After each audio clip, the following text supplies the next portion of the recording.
Ladies and gentlemen, friends, colleagues and listeners, here we are. We've got another great podcast session here. I've got a great guest, and I don't use the words great loosely because this man's very direct, very to the point, and I love his freshness. So the person I'm talking about is Marlon van der Meer, and Marlon is the founder and CEO of BagsID, and I emphasize the S, BagsID.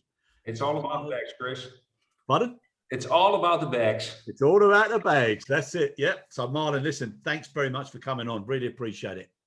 Thank you.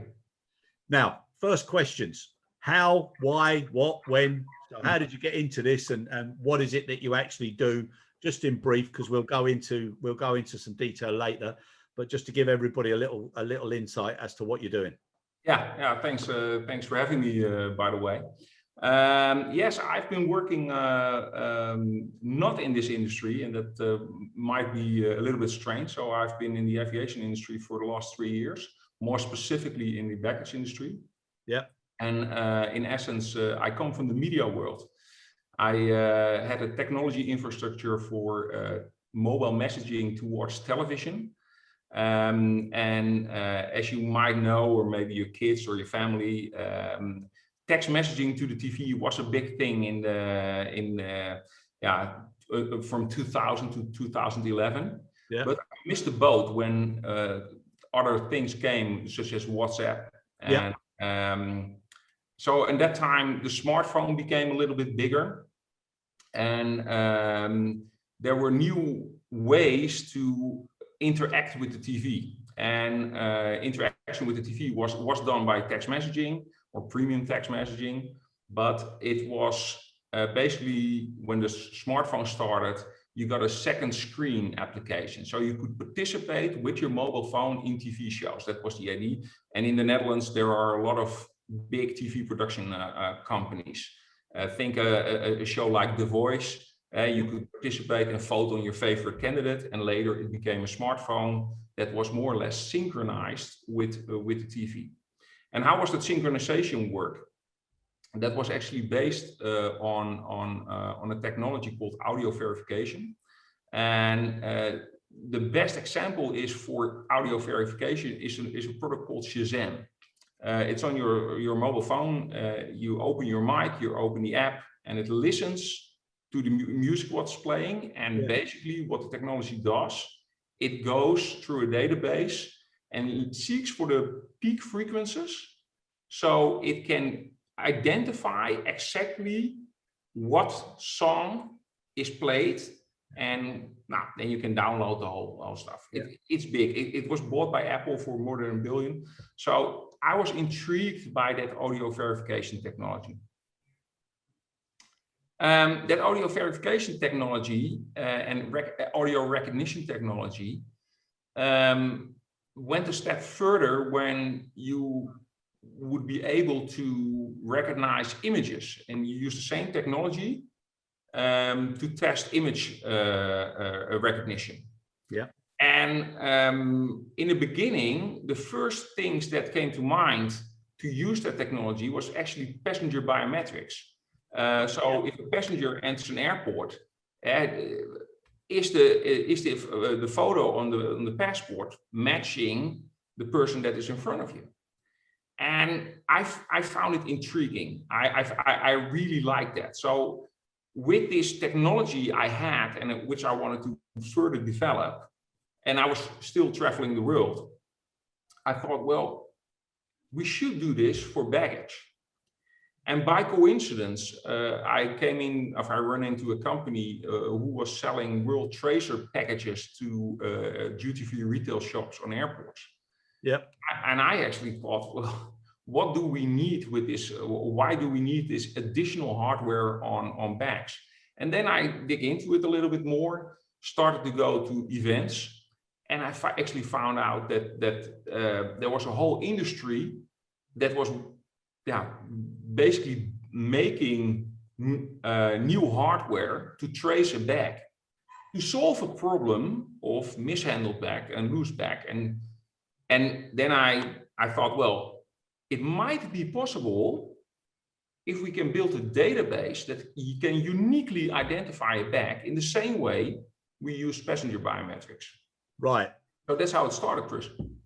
That is a longer start than I was expecting, and my God, it went into detail. But it's a wonderful insight into the way you were thinking and how engaged. And the one thing that comes across from very, very early on, when we just introduced earlier, your passion and your engagement, Marlon, Yeah. fantastic. And what you said on the intro is that you're not from the industry, you're an outsider. That's probably a breath of fresh air and a big benefit. Yeah, So yeah. I'm in this industry now for 3 years. So pre-pandemic and post-pandemic, I might be a veteran now. yes, yes. But still, I try to do that with an open mind and with a fresh look at it. But, and that's important, I respect the current infrastructure, Yes. and I do not expect the industry to fundamentally change the logistics on an airport or the process on an airport. That can be done. So we need to do a little bit smarter than that. Yeah, but that's also a good thing as well. Respecting the history and the past helps you prepare better for the future if you're able to influence something today. So that's wonderful. Now, with that mobile technology expertise that you had, okay, and obviously I was talking to you earlier about being an industry disruptor solution provider, which is fantastic. Now, I've been traveling all over the place, and I can't remember, well, I can remember some of them because they've been terrible, but I've lost my bags so many times. And in some cases now, with the way carriers are not actually appreciating customer loyalty and customer impact, the last one I lost, I was even told that it was my responsibility to come back to the airport when they actually found it, and I had to come and pick it up, irrespective of the fact that I was over 200 miles away. So even because of costs and everything else, they were not offering to deliver it to my accommodation where I was staying, which I found absolutely terrible. So like many people now, when I travel to an area or with a carrier that I consider to be not of the most confident interface with me, I try and bring everything as hand baggage. I try not to take unnecessary extra bags. I prefer that in and out straight away. Now, that's such a shame that level of trust and also the confidence that it's going to be found, which I have also experienced with a lot of my friends, is when we get on the aircraft, before we go on, we make them check to see that there's a record that the bag is already in the hold, or that there's some sort of message in there that gives us confidence that it's on board. Now, with all of that in mind, okay, something of the like of what you're saying now about being able to identify that bag, I just want to go into a little bit more detail there, because you're talking about biometrics. So with the biometrics, they can look at all the ugly character scarring and bashes that my face has had, and they're able to replicate that at some point wherever. And I can even pay by my eyes and my face now. I can do so many things.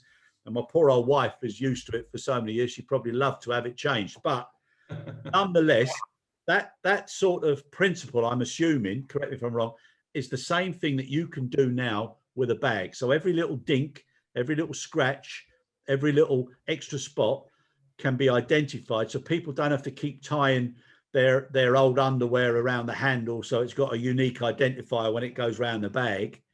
Yeah. That's in principle what you're able to do. Yeah, basically in principle it is, and still you're talking about the confidence of a passenger that he will be reconciled with his bag at a certain moment. But it goes beyond that, actually. Let's get a step back. You lost your bag. Yep. I had the same. It was in Buenos Aires airport in Argentina, and my bag ended up in Rome, which was quite impressive. Yeah. But I arrived there on a time that I was deadly tired, and I needed to get my bag back. Try to fill in a PIR form. Yeah. That was not of this century. Really, it wasn't. I rather deal with a car crash and the aftermath of a car crash and filling all the details than filling in a PIR form and get my suitcase back. Yeah. And if you go to Twitter or the other social media, there are some horrific stories about that. And people that know me and that I know that I'm doing things in baggage handling, they reach out to me with their personal stories, just like you did. It's amazing. And what intrigues me the most is why airlines are not, and there are some good ones, of course, they try to do everything they can. Why they do not want to improve. They do want to improve it, but not generally want to improve it. Because, in my opinion, baggage is treated as the last item. It's a necessity. And I always call it the sewer of the aviation industry. Not bad. Yeah. Because basically it needs to be done, but if you see how they invest in it, yeah, what kind of technology is used to maintain the logistics, and set aside the complex baggage handling systems on airports, because we know a couple of very good companies who are dealing with amazing technology. Yep. But it's still back in the Stone Age. And the funny thing is, if you compare it, for example, with an airline ticket, you and I might have flown with a physical ticket with this carbon paper in between. Yeah, I remember it well. Come on. And today you have it on your cell phone. It's perfect. So the seamless journey on an airport is taken care of, but we still have to deal with that baggage. Now, your solution, taking your trolley with you with the maximum amount, yeah, and fingers crossed that there is enough space on your aircraft for the overhead luggage compartment. Otherwise, you need to check it in anyhow. Yeah, it happened to me when I was flying to Warsaw to the IATA World Conference, and LOT Airways. I was the last one at the plane. I needed to check in my bag, and in Warsaw, I needed to wait 45 minutes to get my bag back. Yeah. It happened that I was playing soccer in the same evening with the CEO of LOT, and Rafael, great guy, he understood exactly what my frustration was. And of course, many airlines are dealing with it better than a couple of years before, but there's still a lot of work to be done. Yeah, no, 100%. I agree. I agree with what you're saying there about the sewer or the bowels of the industry, because even when you look at everything else that you use to select what class of seat, what type of airline, what type of routing, the thing that can absolutely ruin everything at the end is how long it takes for the baggage to get to the belt. But if you're looking at that belt going round and then you're thinking, oh my God, it's taking forever, then you start seeing every bag going and you think, where's my bag? That's the worst feeling there is. Exactly. And still the industry managed to, at least in 2019, to lose 25 million bags. I actually find it an award-winning achievement. Yeah. Maybe that's a good way of looking at it. But now, okay, so now we'll get into some detail very shortly. One thing that I do want to touch base on, because I think it's a fantastic platform, and B, congratulations and well done for what you've done with regards to your category. But the IAG Hanger 51, the global accelerator, can you just give us a little bit of background about that? Because I think it's a wonderful thing that IAG do there. Yeah, and I must give them the compliments as well, because we have spoken to many airlines over the last period of time. Some of them are really forward thinkers and understand that they need a data-driven organization to rebound from what post-pandemic will happen. Yeah. But yes, in July last year, in the midst of the pandemic, we were approached by IAG. They have heard about our ideas about baggage biometrics, and two execs came, basically reached out to us and wanted to have a conversation. I did have my conversation together with our CTO, Erik Paul van Woerkum. And it was interesting. They had an internal program called Baggage Biometrics, and they positioned that as an alternative for RFID solutions. Yeah. And it was music to my ears. It was like listening to my own business case. So I found soulmates, but yeah, IAG was just like many others in distress. They were performing extremely well if you compare it with other European airline groups. Yeah. But they saw the upside of what potentially could happen with BagsID. And they invited us to participate on this contest. And to be honest, I wasn't really very enthusiastic because in the beginning, because I thought, well, I need to work with an airline. I need to do that free of charge. I'm giving away all my secrets. But on the other hand, it's an airline. Yeah. You work closely with airports. You will learn from all the connections you need to make, and you get real feedback on what the technology could do. And I have to be honest about that as well, because the people we were dealing with within IAG were definitely forward thinkers, very intelligent, looking at what baggage biometrics could do besides only identifying a bag, because there's a whole lot more behind that. But from the opcos, in this case, Iberia, and even also from British Airways, there was some kind of reluctancy with regards, okay, this is going too fast. Yep. And this ain't gonna happen. The reach rates will never reach the same as barcode, too difficult, and whatever.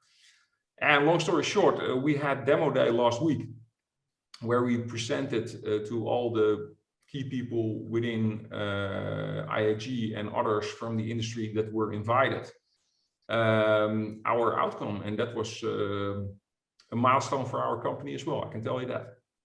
But is it, like what you said there about being skeptical is understandable, but also to be offered a proof of concept with parties that have got a genuine interest, I mean, that's an exceptional opportunity. And yeah, what I mentioned there about they were also looking at the biometric side, and you spoke about RFID. Do you want to just cover why you moved away from RFID and an additional weight to bags or tracking devices, why you moved away completely? Now, it's very simple. A thermal. Now, let's get back to one other comments I have from IAG and the Hanger 51 accelerator. I would like to emphasize that the way we worked with Iberia, the way they thought, and the way they treated us along the way in 16 weeks of very intense collaboration in the midst of a pandemic, with Madrid airport being fully covered with snow. That never happens, but it happens to us. It was just fantastic. We had some really, really nice people that really good, understood very well what we are trying to achieve. So I would like to say that because the mindset of the people at Iberia was fantastic, phenomenal. Your other question, why not RFID, or why are the airlines slow with the acceptance of RFID? 16 years ago, RFID was introduced to the baggage industry.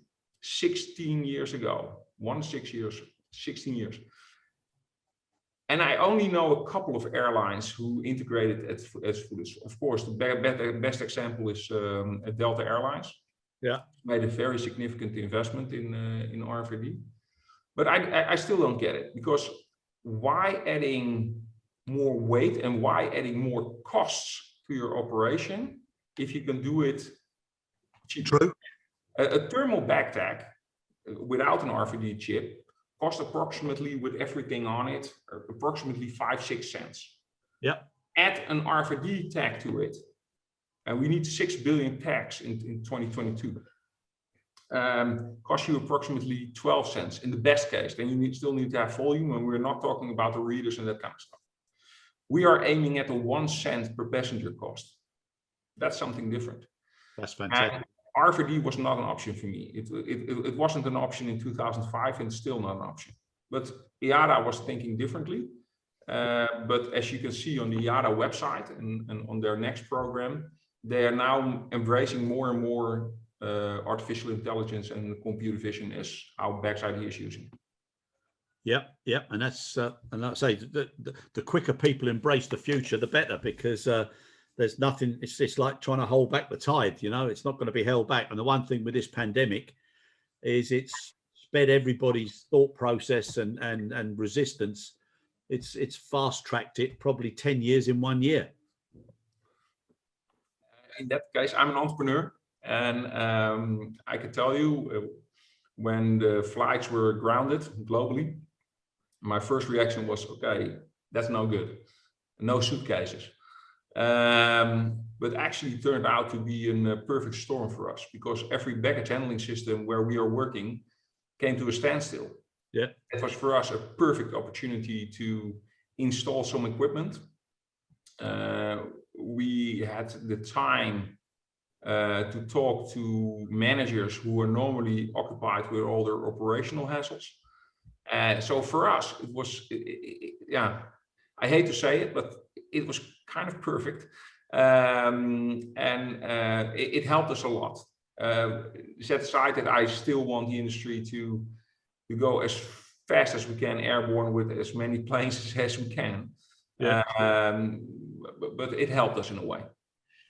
No, and I'm sure, and you know, like I said, with all crisis or pandemics or disruptions, you know, there's always certain people that get a benefit from it, and it's identifying those benefits and you know, taking advantage of them where you can in a positive way. So fair play to you. Now, one of the things I just want to, you mentioned there about costs. Yeah. About reducing costs, and you're talking there about the 0.05 or 0.012 with the Rfid, and now yours bringing it down to 0.01. So obviously, what scale is that, and what are the costs associated with implementing? That's a good question. And cost of implementing. First of all, we needed to build our databases. So you have two moments. The moment that a bag is captured and put into our database. Yeah. We have a moment where a bag, mostly at arrival, is photographed and matched with something that's already in our database. So our algorithm is doing the matching part and is doing that smartly.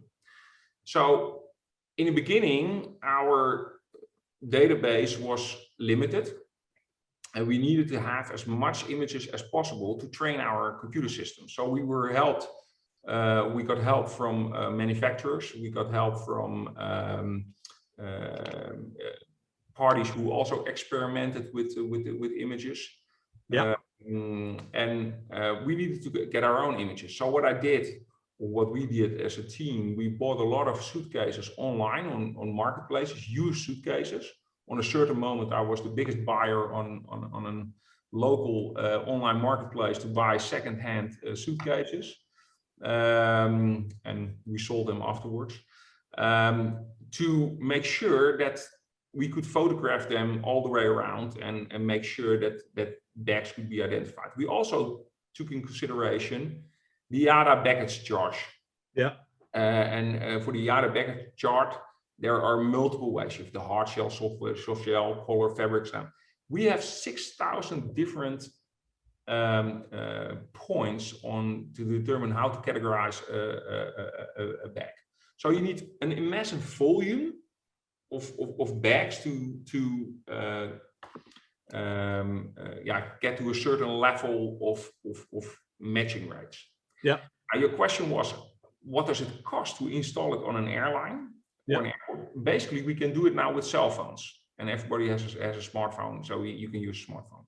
But together with manufacturers of BHS systems and camera manufacturers, we built arches inside a BHS system. And for your information, a simple barcode scanning station is in between 20 and 30K, roughly. We use cameras of 300 euros a piece. Let's go wild. We do them for 500 euro. We need 5 of them on each station, and there's a computer connected to it. And the rest is all in the cloud. So that, yeah, I mean, that really puts it into perspective. Now, okay, so we've covered that. We've covered the ease of implementation. One of the things now, and please excuse me now if this is a stupid question or from a position of ignorance, but when I'm away, And what I've told my family to do is, don't buy a bag that looks like everybody else's. Do something, get something a little bit crazy. So sometimes I've been accused of being an absolute lunatic because of the patterns and the colors and stuff that I've on my bag. I said, but if somebody isn't attracted to it and doesn't want to buy it, then at least I know that it's probably likely to be mine. Yeah. But now when that bag comes round, and because so many bags do look the same, you see people tying a piece of yellow ribbon or a piece of underwear or an old sock or whatever it is, just so that they can pick their bag out. But they still get used to looking at the paper tag to make sure it's their name on it and it's their reference, etc. Now, how does that work with your system? Yeah, basically we still advise people to be as unique as possible, and because that makes our computer systems life easy. So we don't need that kind of capacity on our systems to do the calculations. But in the end, there are still a lot of bags that look the same. And I stand at the carousel and I do the same actually. But today, especially in the pandemic, everybody is staying around this carousel looking at it and verify if it's yours or not. Why can't you do that with your smartphone? Just a simple scanner. And it's actually stupid to have a tag on it with your name on it. Some people are still putting their addresses on it. And hey, I'm away. Go and rob my house. Yeah. So from a privacy perspective, that's also a stupid thing to do. And we think that, people used to have a boarding card as well, because otherwise they're not allowed on the plane. Today, more than 45% boarding cards is online. Yeah. So you've answered my question in as much as long as I've got the app or the capability on iPhone or Android, I can then quickly, when my bag comes round, instead of having to pull the tag and turn it round and twist it, I can actually just open the app, look at my bag, scan it, and wherever there's a unique mark or a unique identifier on it that can be read, that will tell me it's mine. Correct. We will not offer an app ourselves. It will always be a feature inside an airlines app or an airport app or a booking agent's app. So it's powered by BagsID. It's powered by BagsID, correct. And we think that's the future. If you think about it, adding still so much paper on a bag, it's crazy. I can do the math for you. I could talk for hours about that. But if you have 6 billion bags a year, which is an average, and everyone needs a paper tag, which if you divide it in two, you have the sticker, the blue one part and the part that's the tear off on your bag. That's roughly 6 to 7 grams. So do the math. You will have 30 million kilos of paper, which you need every single year. Okay, so from a sustainability perspective, it's crazy. This is also important with the carrier offset targets. Exactly. And if you start thinking about it, how much planes do you need for carrying around 30 million kilos? No, I mean, everything that's consolidated and put together like that, it has a big issue. But again, what I was just saying is that also has an impact on the carriers' commitments to the CO2, the offset targets from a sustainability perspective. I have a nice story about that for you, because what we did last year, 2019, we experimented with an Airbus A350 with the theory that if we would have dimensions from a suitcase extracted from an image, that we would be able to pack baggage containers, LD3 containers, more efficiently. That was the idea. And in theory, an Airbus A350 has 20, depending on the configuration, but in average they have 26 container spots in the belly of the plane below the wing. 12 of them are in average reserved for baggage. And in average, approximately 33, 34, 35 bags go into a container. We actually thought, could we, in the same times, if we had all the dimension, change the sorting sequence, yeah, and make sure that the containers are, like playing Tetris, being better utilized. So we did that with 15 flights, and we reduced the amount in average with 3 containers. 3 containers that now can be used for cargo.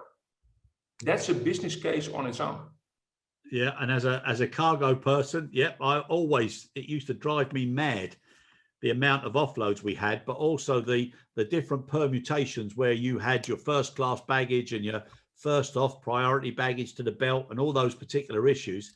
If it's not managed more effectively, that's always going to cause a problem. So anything that can speed that up and be more effective makes a lot of sense. So are you saying that with those dimensions now, it could actually allocate which bag goes to which container to optimize the space within the container? That's exactly what I'm saying, and we proved it. Okay, well, I mean that's a great benefit, that is. And let me ask you one more question now. With the right, so that's proof of concept there with the baggage and the capacity, and obviously making better use of the space.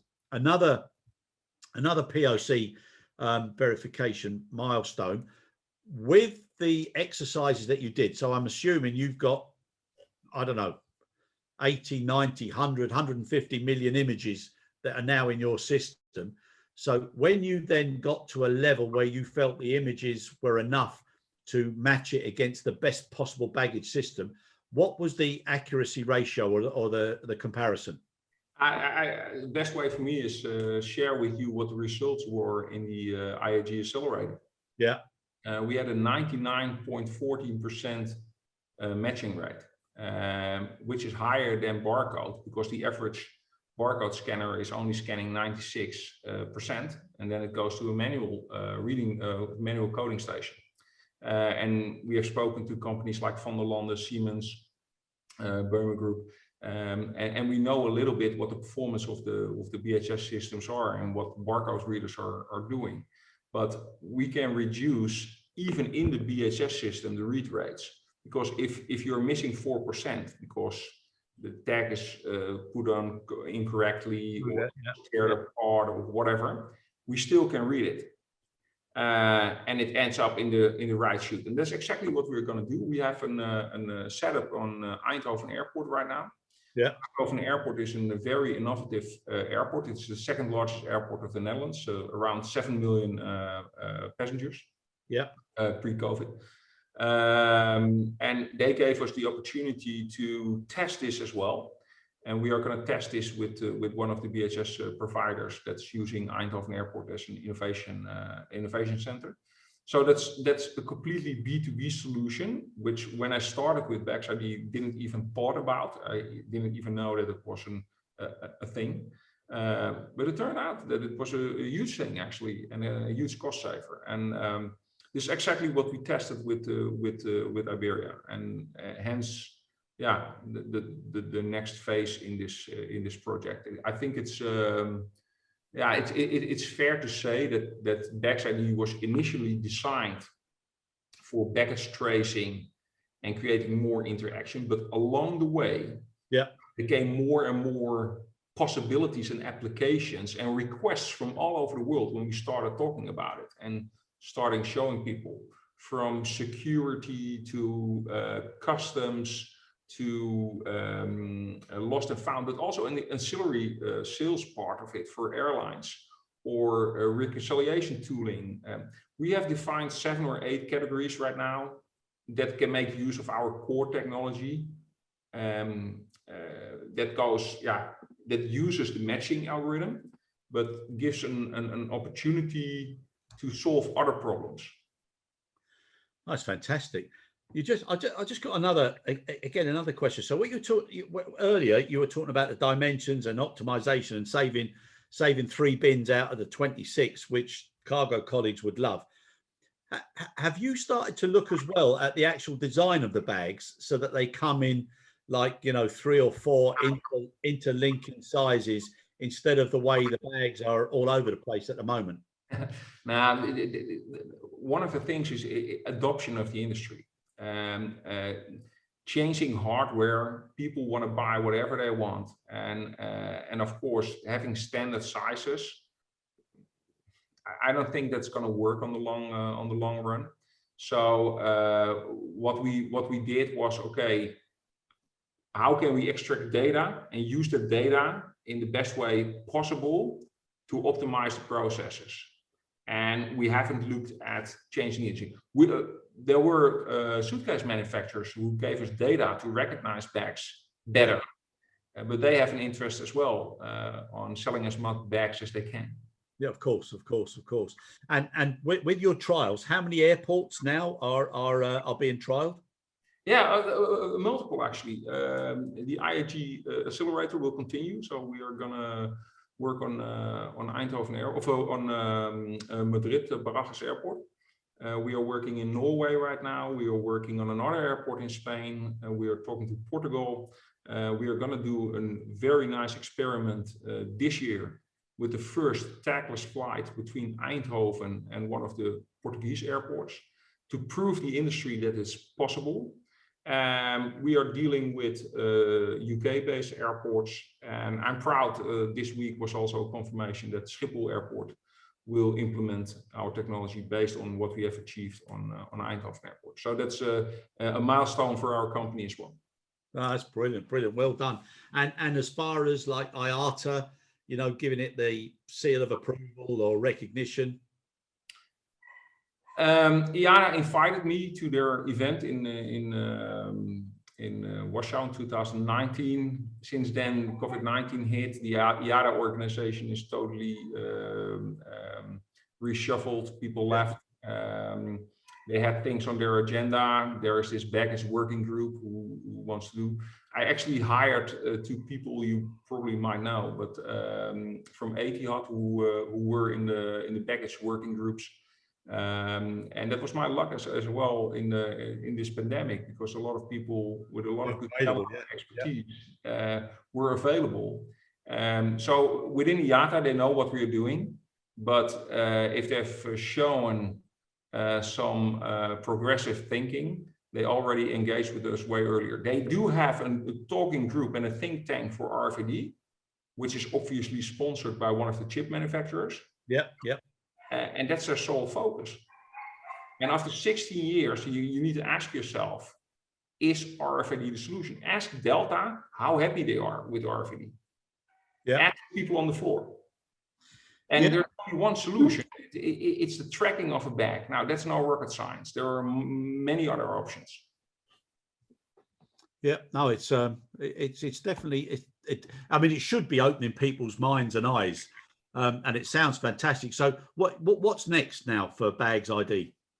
A lot, actually. BagsID is here to stay. I cannot announce them by name yet, but we get new shareholders which have shown interest and embraced the product as well, which is very good for us. So we also have the financial capabilities to disrupt the industry on this part, and not disrupting the infrastructure, but disrupting how we work with baggage. And I have some personal ambitions with BagsID to lead by example and make baggage important for sustainability. And flying with baggage shouldn't be something that's left aside about CO2 reductions, because there is a lot to win here. So we are starting an initiative which is called the Green Baggage Alliance, and we will invite industry leaders to actively participate in rethinking how we fly with baggage. Because in the end, there is so much to win here, and flying is not really a problem. Yeah, it is a problem, but flying responsible with some kind of awareness starts in the industry. And if the industry is not showing the right example by adding more hardware, more weight, and whatever they want, this should be rethought. And I always say, and this is the big picture, and a picture can tell more than 1,000 words.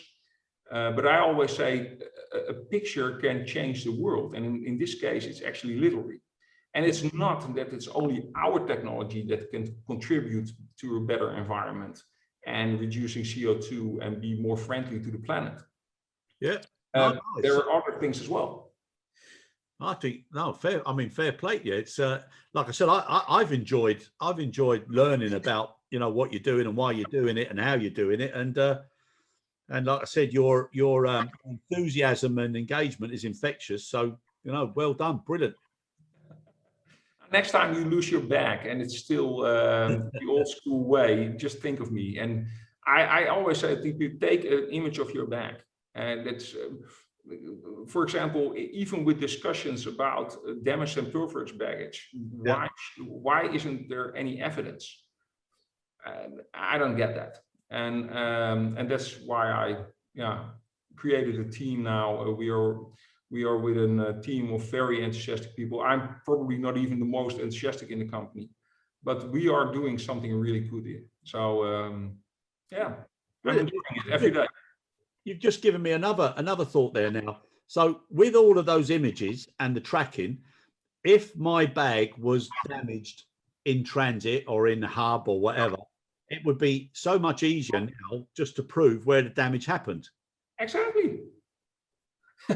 So it would go without saying. So like when we were talking earlier about filling in those forms, you'd almost not have to do it because the tracking would pick it up and it would cover it. Exactly, and that's exactly what we want to automate, and we want to do the same with PIR forms. Okay, and also from an insurance perspective, exactly, there would also, I'm sure, there'd be a link as to what constitutes fair wear and tear. Yeah, and it's funny. I can tell a little story about a project that was done in the US.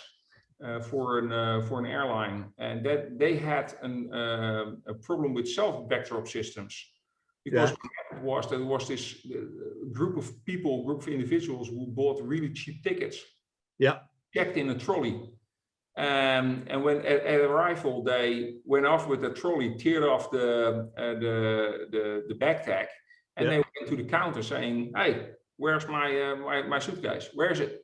And it was a multi-million sting. So that could have been avoided if you have images. And this particular airline did a hell of a job adding cameras into backdrop systems. And we are going to do that on various airports as well. And there's a lot to do with security and pre-screening as well. Baggage segregation is a big thing. Yes. You're probably familiar with it. Even with tail-to-tail baggage loading, it's perfect to have a tool that can segregate it if it's hot or cold before influxing it into the BHS system. And one of the best compliments we got, something we haven't thought about, was even offloading with no-show passengers. Yes. Offloading with no-show passenger. I was in a control room at a bigger airline where the operations would take place, and I was really in shock how that was organized, literally through an old school mic, walkie-talkie. No, this passenger is number, so somebody gets into a plane with a walkie-talkie, and he needs to scan all the bags. He has no clue what kind of bag it is. And the funny part is, if we would have said it's a red one with full tools, and we send you an image right now on your device, with one oversight, you can see it. That always surprised me. And for years, you think to yourself, like, when they say to you, like, do you know what the bag is like, or how can it be identified? It's just such a shame that that's not available. Exactly, and I totally agree with that. And I'm the kind of person who looks at the industry in a way, how can we change things? How can we make things better? But I want to also stay in my lane. We are the best in image recognition. We have probably the biggest database in the world right now for image recognition, from baggage. We are not in the business of making life more difficult. We are in the business of making it more easy for the passenger, for the airline, and everybody in the value chain. And that's what everybody needs now as we come out of this pandemic, is to make things easier quicker and you know, make people be able to pivot with a lot more ease than they did before the pandemic. Less costs, more turnover, a better passenger experience, and a more environmental friendly approach. 100%. In my opinion, it checks all my boxes with BagsID. And a very good checklist indeed, sir. Thank Well, you. listen, I've enjoyed this. I've learned a lot more about it, and I'm going to keep an eye on it now. And for anybody who wants any further inquiries or information, they can do so by press@bagsid.com. Or info@bagsid.com. It doesn't matter actually. If they go to BagsID.com, they can see a nice video. They can reach out to my team, fill in the contact form, no problem, and we will follow up. Yeah, and it's very good. And also thanks to Adrian for setting everything up. Really appreciate it. It's been an absolute pleasure meeting you. And Chris. And I hope we'll keep in touch now. But I'm definitely going to follow the progress of this.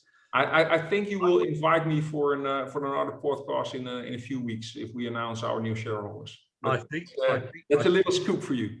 I think so, my friend. And even though, like you said, 3 years, it's great that you've come into this industry. It's great that you've come in with fresh ideas, and you've obviously got a lovely link to the past with the picture that you've got behind you, and you've also got a nice bit of greenery there for the sustainability. So you've got everything rolled into one. A beautiful combination. The people I've been talking to over the last period of time can dream this background because we are still stuck. We are still in lockdown in the Netherlands. Yeah, I'm very keen on getting airborne soon and go to my team in the US. Yeah, so many people. I'm done with the pandemic. Yeah, aren't we all? And whilst we're talking about that, fair play to the scientists for coming up so quickly as well with the vaccines. Brilliant, absolutely amazing. I've seen some incredible innovation at some airlines, and I'm actually also surprised by the ability from them to adjust to the new situation, how hard it was, and we have seen great initiatives from Lufthansa, from Air France KLM, within IAG, but also Breeze Airways. Yeah, they completely new approaches, and I'm impressed. So how are you staying in this industry, Chris? Yeah, no, that's the one thing about this industry. Once every 7, 8, or 9 years, there's a huge, almost like a volcanic eruption that screws the business up for a little while, but it helps people respond, react, and get better. And that's one of the good things about the industry. So the whole world now has seen how the supply chain relies so much. And, it's really brought to the fore how important it is. So I've met some incredible people over the last period of time, and I hope everybody is safe, healthy, and will be back in the industry, because there's a lot of talent, a lot of expertise. And again, I try to be modest about what we're trying to do, but we still need to rely on the experts in the industry, because the logistics and the essentials are not going to change. Yeah, we're only building on top of it. Yeah, no, exactly. Well, Marlon, thank you so much, sir, for coming on board. And touch wood, please God, everybody will be safe and up in the air soon, and they'll be looking for their bags with a different approach rather than tying a piece of their old underwear to the handle so they can recognize it. Start taking pictures of bags. That's the most important lesson here. Yeah, indeed. Listen, thank you so much. Really, really great pleasure. And likewise. Thank you. Good luck to you and the team. Okay, bye-bye. Cheers now.